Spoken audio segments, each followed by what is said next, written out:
Os que vivem segundo a carne não podem agradar a Deus.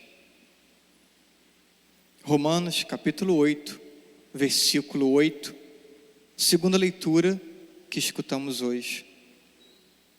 Os que vivem segundo a carne não podem agradar a Deus. Mas o que é viver segundo a carne? No entendimento de São Paulo, recorrendo a esses especialistas da Sagrada Escritura, nos textos paulinos, carne faz referência à natureza humana marcada pelo pecado. É o entendimento de Paulo. Podemos pegar essa expressão e substituir na frase bíblica pela palavra carne. Os que vivem segundo a sua natureza humana marcada pelo pecado não podem agradar a Deus. Paulo não aceita como alternativa os fiéis se conformarem numa vida pautada nos desejos, nas paixões, nos prazeres. Vivendo assim, vive no pecado, vive segundo a carne. E no pecado, ninguém agrada a Deus no pecado. Porque Deus se encarna, se faz homem e aceita o sofrimento do modo mais violento para nos libertar da morte, para nos libertar do pecado. Não deu sua vida na cruz para que nós pudéssemos conviver com o pecado, mas para que fôssemos capazes de, unidos a Ele, vencermos nós também o pecado. É preciso estar claro que no pecado ninguém vive na presença de Deus e, portanto, não pode agradá-lo. Embora escutamos com frequência as pessoas falarem: não, eu estou sempre com Deus, mas Deus não está onde está o pecado. Isso é um princípio. Então, se estou no pecado, estou distante de Deus.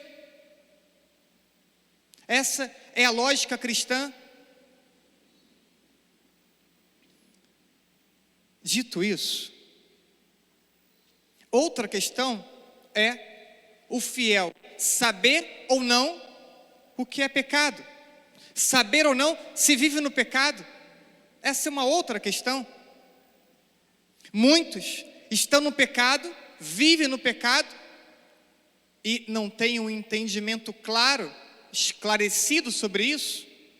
Mas aí poderíamos na teologia entrar em uma distinção que fazemos entre uma ignorância que é possível ser vencida e uma ignorância que não é possível ser vencida. E como ignorância, essa ausência de conhecimento, mas que não é o nosso caso, porque nós temos acesso a formações. Tivemos agora inscrições para um curso de teologia, para 16 paróquias tivemos 20 inscritos.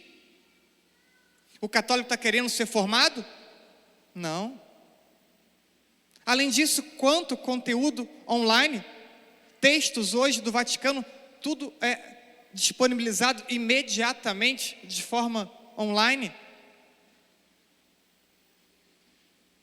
Então, não saber já é culpa, porque conhecer está ao nosso alcance, aprender está ao nosso alcance.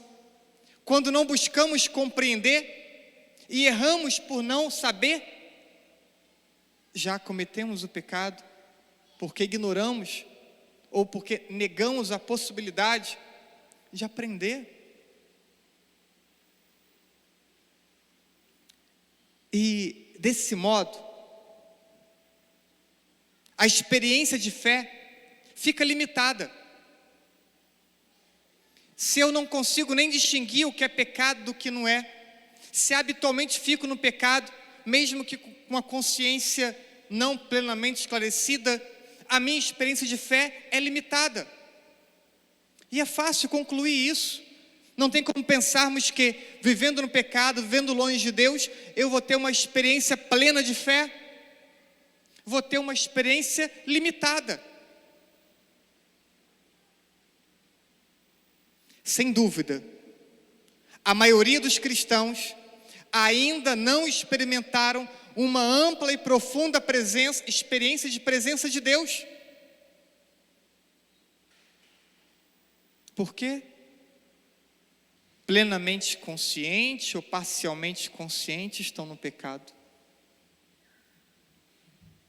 E esse tempo de mutirão de confissão que estamos vivendo é um tempo que evidencia muito essa realidade. E gera para mim uma angústia muito grande como sacerdote. E eu vou partilhar com vocês porque fico profundamente angustiado nesses tempos de mutirão. Primeiro, porque poucas pessoas se confessam. Estamos tendo, nesses mutirões, igrejas vazias. Hoje, aqui na Matriz, foi igreja vazia. Nós temos 8 missas só na Matriz e Rosa Mística, e não tivemos uma fileira de banco completa. 8 missas cheias. Então poucos se confessam. É o primeiro motivo de angústia. O segundo, dos que se confessam, confessam uma vez por ano, 2 vezes por ano. Até parece que pecam tão pouco assim. O pecado já nem incomoda. Convive com o pecado e se contenta a uma confissão anual, semestral.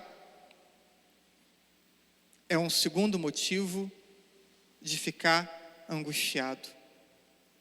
Terceiro motivo é a limitada percepção de pecado que as pessoas têm. Vem para a confissão com 1 ou 2 pecados, de 6 meses, de 1 ano. Nem sabe o que é pecado. E ainda essa percepção limitada expõe o conhecimento próprio que as pessoas não estão tendo. As pessoas não se conhecem. Não só desconhecemos o outro, desconhecemos a nós mesmos. Não tomamos conhecimento da repercussão de nossas próprias ações. Quarto motivo de angústia. As pessoas, poucas que vêm para a confissão, relatando seus poucos pecados, quando relata o pecado, ainda quer justificar o pecado. Olha, eu fiz isso, mas, porém, no entanto, fulano, ciclano, a situação, o contexto. Foi a mentira, mas essa mentira era para evitar um problema maior. Não tem justificativa para o mal. Nunca o mal vai ser bom. Então não diga, eu menti para fazer o bem. Não existe mal para tirar um bem do mal. Se errou, assume. Fala. Não justifica. A justificativa é um problema grave. E as pessoas o tempo inteiro estão querendo justificar os seus erros ou transferir os seus erros para outras pessoas. E quando faz isso, impede que aconteça um caminho de conversão. Não acontece um caminho de conversão na vida de quem não percebe os seus erros, de quem o tempo inteiro quer justificar os seus erros ou transferi-los. O princípio da conversão é a percepção do erro. Quando eu, diante de Deus, percebo que estou errado, aqui começa o meu caminho de conversão. Porque quando percebo o erro, eu posso me arrepender, eu posso desejar agir diferente, mas quando não percebo, tudo continua igual. eu continuo agindo do mesmo jeito que agia. Por quê? Porque não percebo está errado.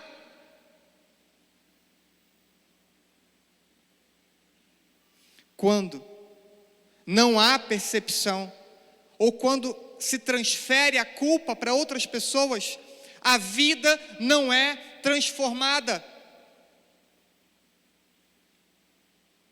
Uma celebração só deveria ser suficiente para levar a conversão às pessoas. Mas muitos de nós estamos aqui semanas, meses, anos, e olhamos para nós mesmos e não vemos diferença. Não porque Deus não queira agir, mas porque nós estamos fechados à ação de Deus.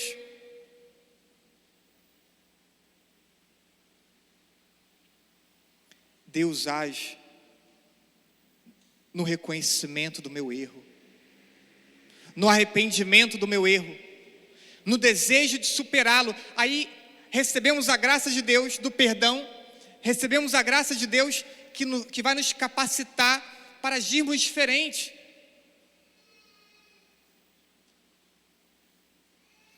Não quero aqui gerar uma comunidade escrupulosa, que também seria um erro grave e difícil de curar. Mas gostaria sim de tentar tirar uma maioria dos meus fiéis de uma postura laxa, de uma postura acomodada na fé. Gostaria sim de tentar despertá-los para uma vida de fé diferente.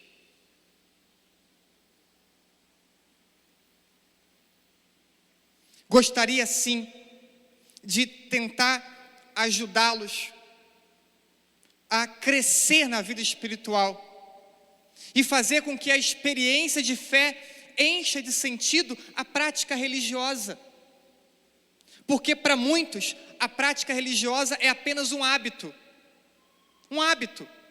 Faz parte da minha rotina de vida e a missa aos domingos.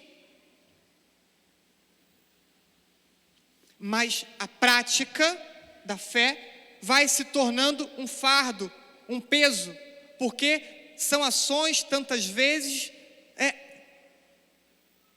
sem o sentido dado pela experiência da presença de Deus na vida.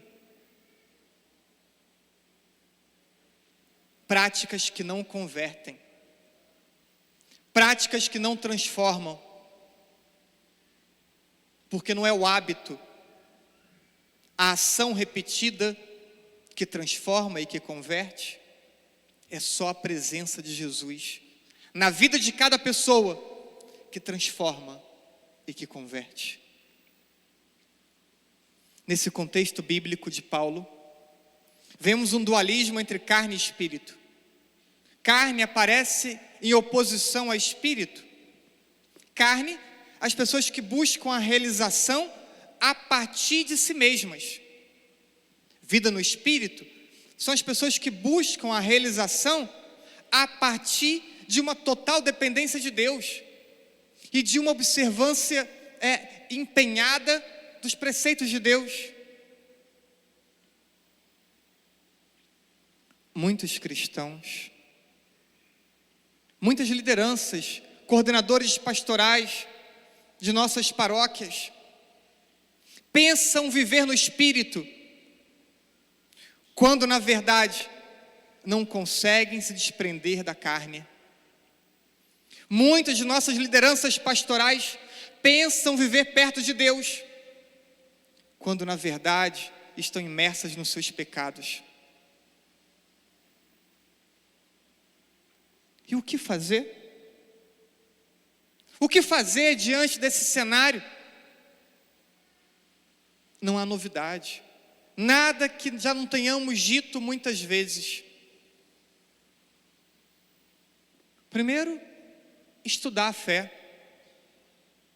Estudar a fé para conhecer a Escritura, para conhecer o que a igreja, como a igreja ensina a doutrina, e sair do eu acho.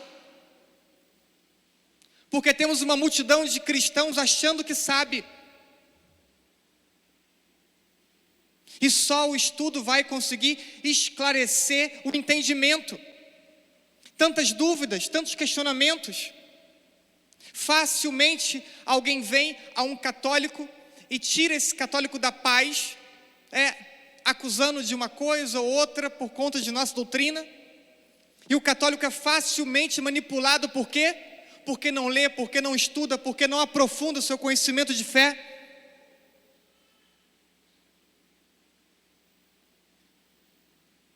O primeiro ponto é estudar. Segundo, oração.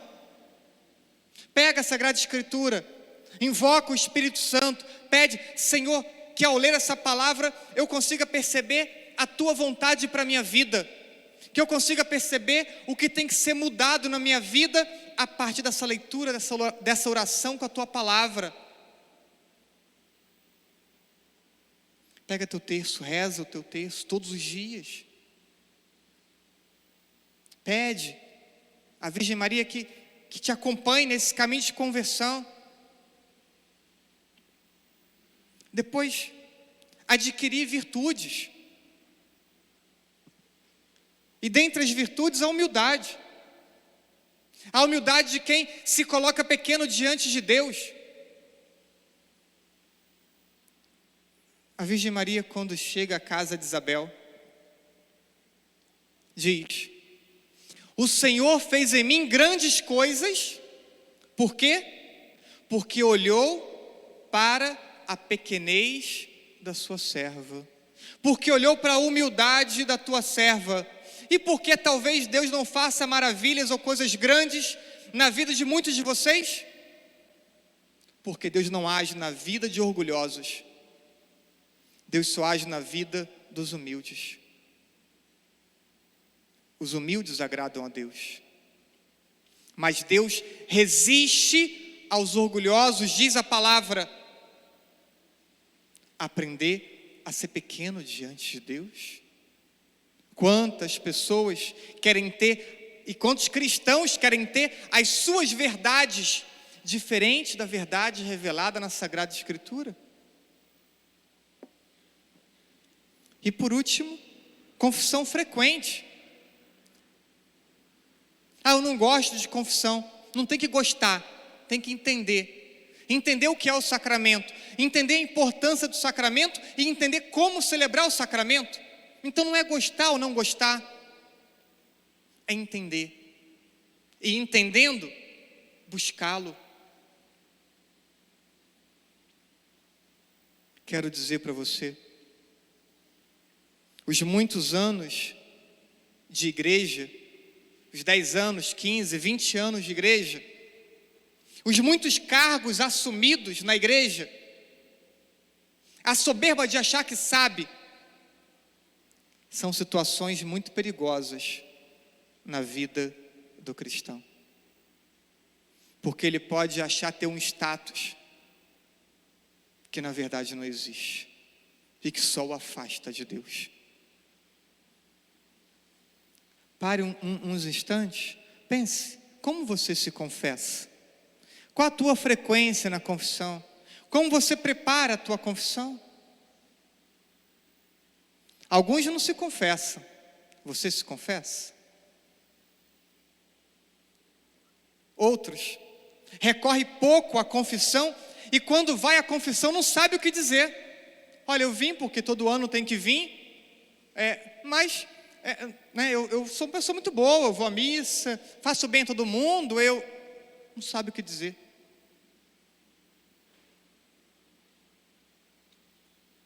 Há pessoas que levam a folha do exame de consciência, mostra para o padre e diz: dessa lista aí já fiz tudo, menos roubar e matar, o que na verdade fez, né? Porque matamos com a grosseria, matamos com a indiferença, matamos quando afastamos as pessoas de nós, roubamos quando não somos cumpridores de nossos trabalhos profissionais, não somos pontuais, utilizamos de material de trabalho para coisas pessoais, sem autorização. Tem um nome para isso: roubo.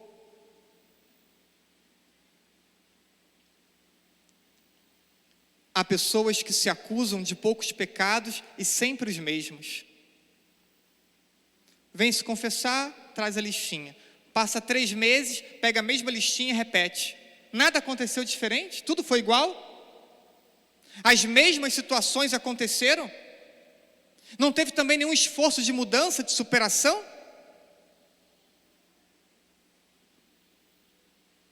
Também tem o contrário. Pessoas que levam uma lista imensa de pecados que nem tem certeza que cometeu, e mesmo assim, depois da confissão, não vai para a fila da comunhão.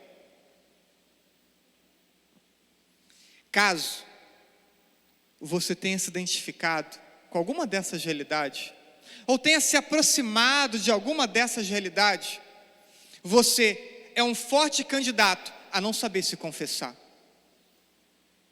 E você é um forte candidato a viver na carne, a viver intensamente da sua natureza humana marcada pelo pecado.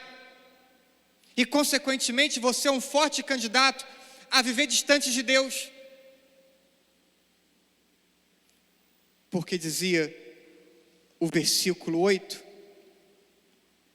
os que vivem segundo a carne não podem agradar a Deus.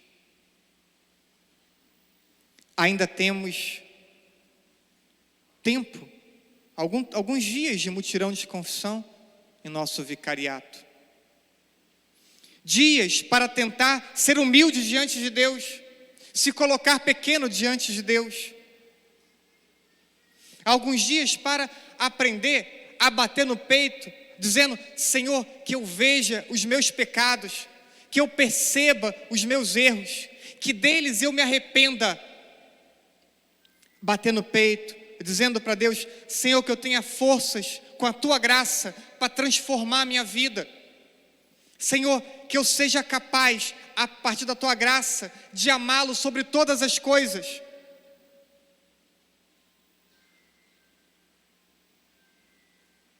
Seria tão bom que tivéssemos coragem de bater no peito e rezar assim a Deus. A minha parte, eu fiz. Quem tem ouvidos para ouvir, que ouça.